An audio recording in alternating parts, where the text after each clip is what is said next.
What's up, everybody? I'm Adam Powell, and this is episode 3 of Matt Talk. I'm here with the amazing Jen Leibel, and she's going to chat with us about everything. All right? So here we go.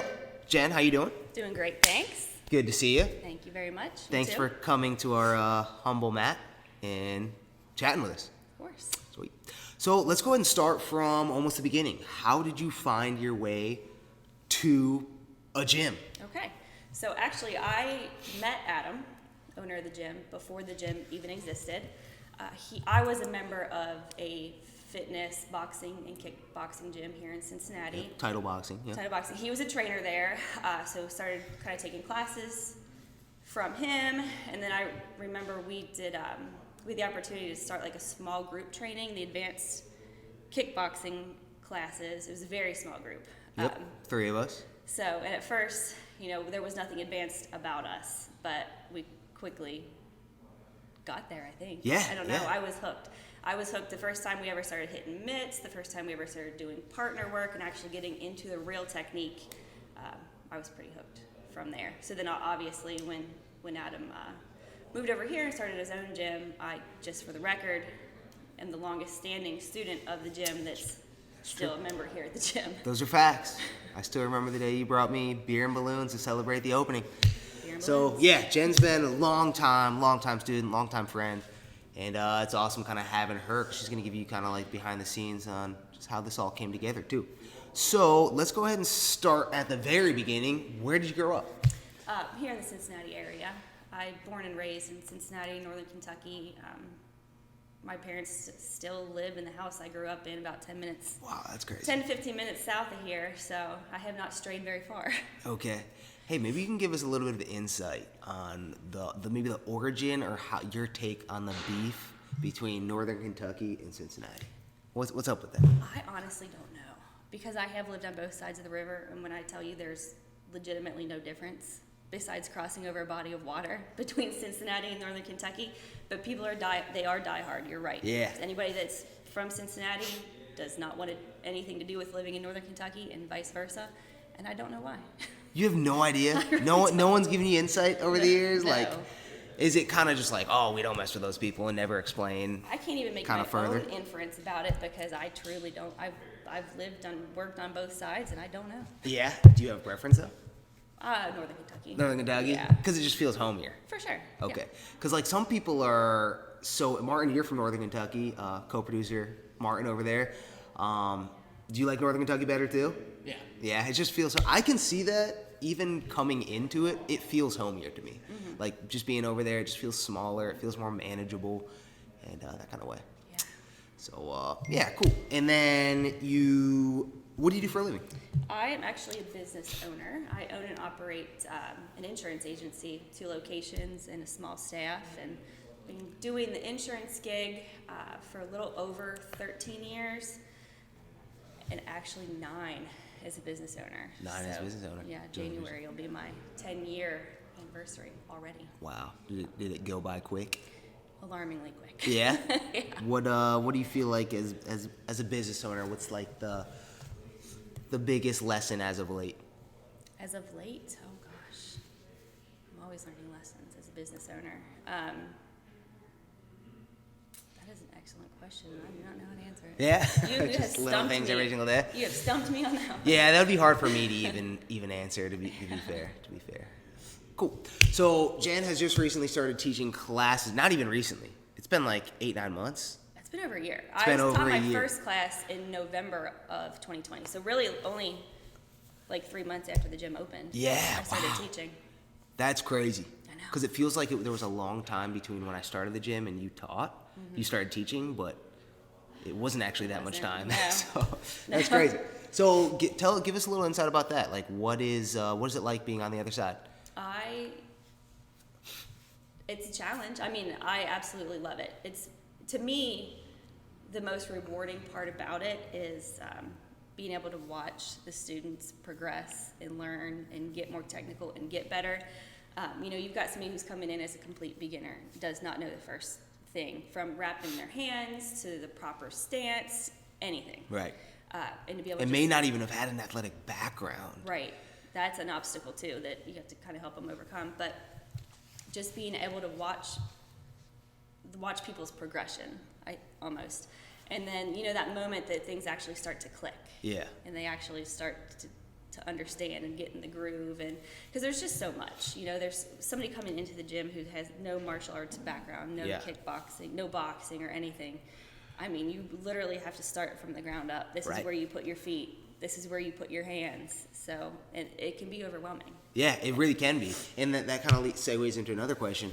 How do you balance someone like the people who have just come off the couch, never done a sport in their life, to maybe balancing like TK or even a Dereck who are to come to your class, who are trying to take it a lot more seriously, try to get real reps in?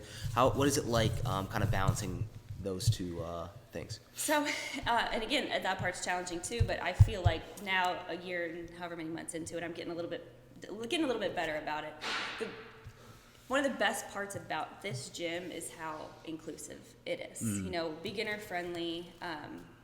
Even if you're out of shape, you're in shape, you're experienced, you're not experienced, we can kind of tweak and adjust the class to really accommodate everybody. Yep. So even just recently I started, which I should have probably started a long time ago, but kind of, when you've got the very beginners, separate them into their own little group. Yep. And then you have the more advanced people who even I can kind of turn them loose. Right. With the intermediate people. Sure. This is today's technique, this is the drill. I'm going to partner up the more advanced people with maybe the intermediate people, and this is your opportunity to kind of hone your skills by being able to coach other start people. Coaching other people. You're totally right. Yeah, I always like to preface classes like, I'm not the only coach in here. If you know even just a little bit more than the person next to you, it's coach mode. Coach them up, figure it out, and obviously it's amazing for us actually leading the class because you can rely on other people. Like, okay, that group I don't have to touch very much. Right. This group I can dedicate some more effort to. And that is very nice. Last night's class was a perfect example of that. Yeah, you had 10. I had 10 people. 3 of them were first time ever wearing boxing gloves. Yep. And then I had, TK, I had, I think his name's James. James, yep. Yeah, pretty advanced. Yeah, pretty taking an advanced MMA fighter. fight. Yep. So just, it's divide and conquer. Absolutely, yeah, exactly, absolutely. What's the weirdest moment you've had teaching? Oh, wow. You got one offhand? While you're thinking, I can start. Okay, yeah. I think the weirdest thing that I've ever seen on these mats is a guy with 6 toes. No, stop it. I'm dead Where serious. Was I know. Well, I would have never pointed it out either. I wouldn't have been like, Jen, look at that guy's foot. But it was pretty intense. Not intense, but shocking. I'm like, that guy literally has 6 toes. I didn't think that happened. But yeah, only came 3 or 4 times. But I had no shame about it because we're barefoot on these mats. Right. And just, you could have worn socks or whatever, but so that was interesting. Really nothing like that's happened to me. I don't. Yeah. Accidentally elbowing Sid. That wasn't break even that story weird. down. Not the first time Sid and I have clashed, so not an issue. I elbow Sid every week. That's awesome. That's awesome. So nothing else that you can think of that comes to your brain? No. Yeah. Has teaching changed your perspective on actually practicing? Oh, 100%. Yeah? Yeah. Talk about that a little bit. So I spent so long on the other side of it where I was just being told what to do the whole time. Right. So being on the other side of it, not only I'm taking the skills that I've learned, but I'm trying to figure out how to explain them to everybody. Yeah. I don't really know where I'm going with this. No, I totally get it challenges you in different ways. Yes. And it forces you to think about things on a greater level. Right. So which reinforces your own knowledge. Right. I can go out and I can throw these strikes and I can do these blocks and this technique, but having to explain, the why, the logic behind it, the when, the timing. Yep. There's just so much to it that you don't really think about until you're on the other side of it. Yeah, and having to convey that information to someone else. Mm-hmm. I totally agree. It's one of the great joys of teaching that it's almost selfish in a way that that you're getting better, right. As you're teaching. Yeah. Oh, there's totally been days where I know I need to work on this. Yeah. And so that's what today's class 100%. is all going to be wrapped around. Yeah. 100%. Yeah, so talk about some of maybe the challenges, or I would say different perspectives that you might have as someone who's over 30 and a woman coming into a gym. What? Let's start with like just the like female.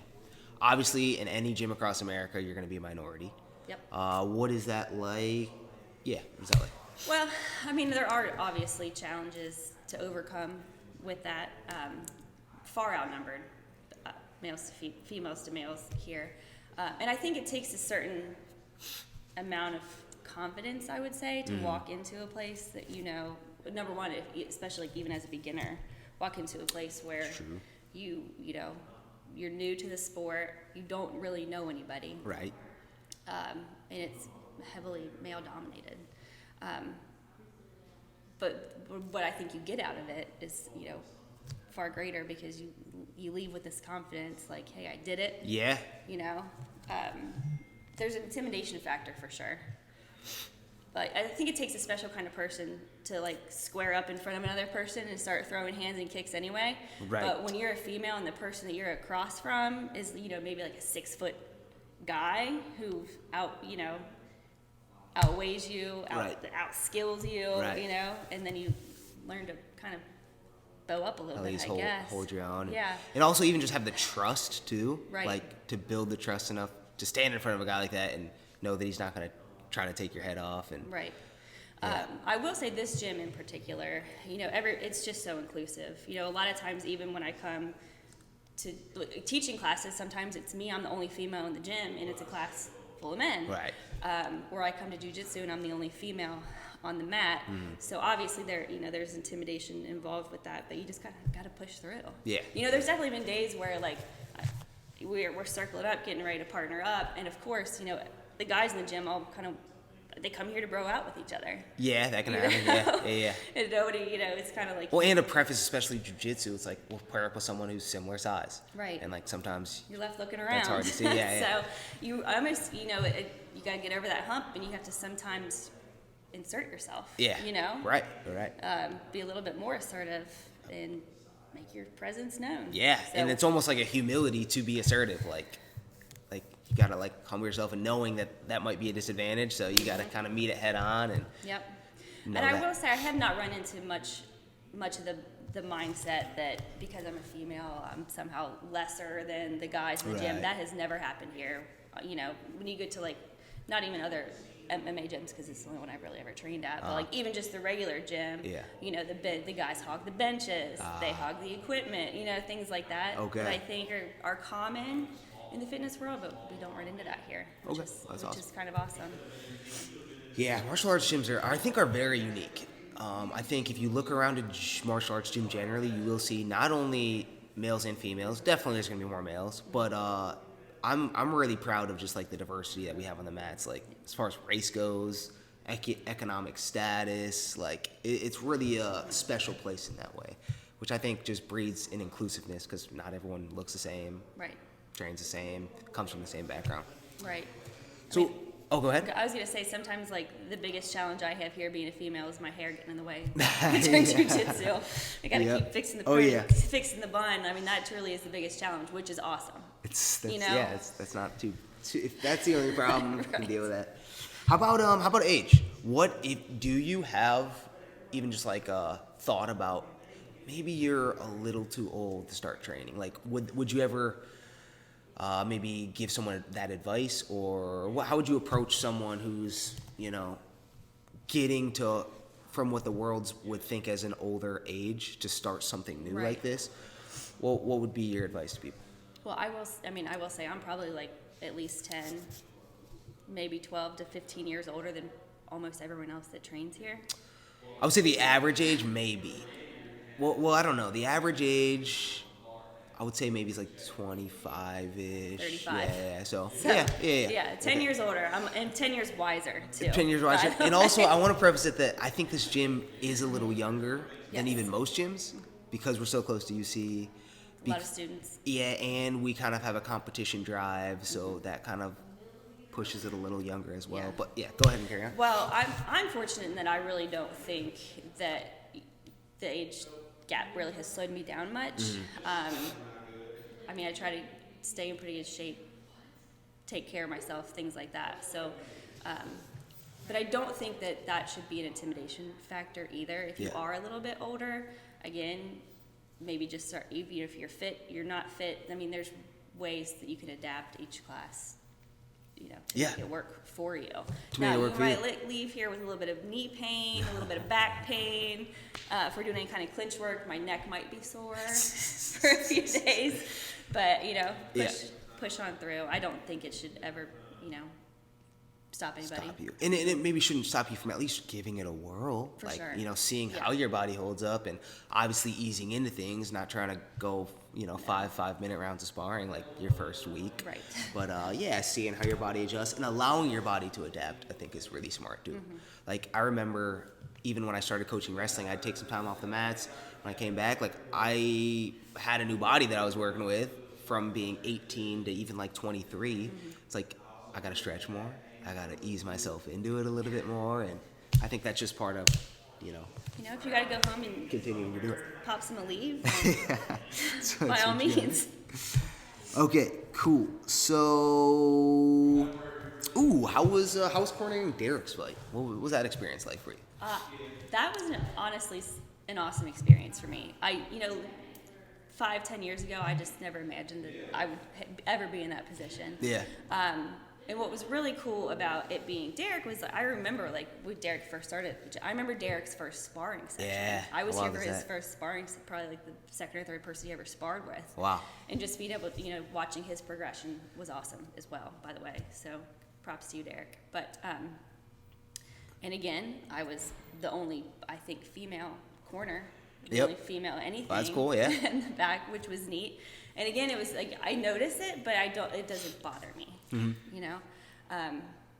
but being able, I will say, like, when you're on the outside watching, it's so much easier to pick apart, and you should have done this, you should have done that. It really is, having a bird's eye view. Like, even if you were coaching yourself and having that view, it really is helpful. Right, yeah. Which is why, from the get-go, we started videoing, our sparring sessions, our PT sessions for that kind of thing.